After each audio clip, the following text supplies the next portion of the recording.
You know, after a layoff, people often will say things like, stay positive, but that can feel almost insulting when you have applied to dozens, maybe hundreds of jobs and heard nothing back, or worse, gotten rejections. Because the truth is, right now, the job market is really, really bad, and people are overqualified, under responded to, and opportunities they feel scarce. Trust me, I know. And the timeline for bouncing back is way longer than anyone wants to admit. So it's understandable if hope feels hard to access right now. You're responding to a really difficult reality. And hope doesn't usually arrive all at once. For most people, it comes in small moments, and it might sound something like, maybe this isn't the end of my story, or you notice that something might be possible, even if you don't see how yet. Today, we're going to talk about how to find that first spark of hope again, even when the job search seems impossible and the future feels so uncertain. Let's be clear about something. Hope does not mean that the job market has suddenly improved. Hope doesn't mean that you got everything figured out, and it doesn't mean that things are about to get easy.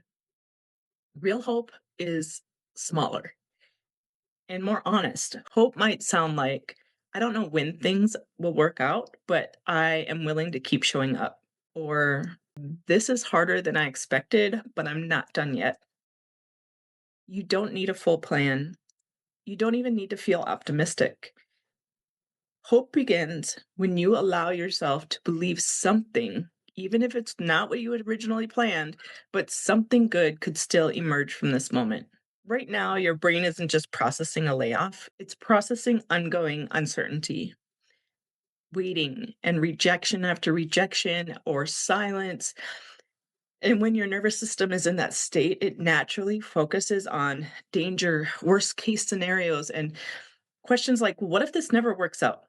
That's how our brain protects us.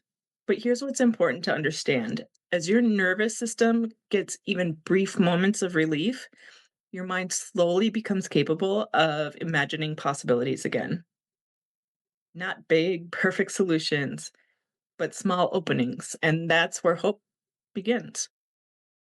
In a tough job market, progress doesn't always look like offers or interviews.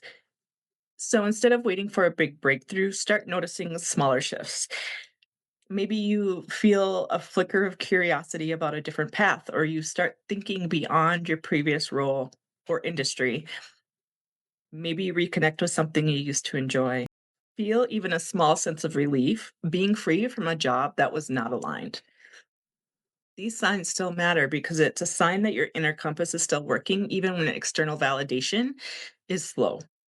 Hope, especially in a hard season like this, doesn't necessarily look like certainty.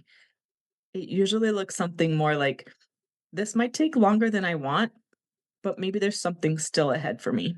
And if that thought shows up or one like it, don't dismiss it. Because in a season where there's so much that feels out of our control, that small spark of hope is often the very thing that keeps you moving forward.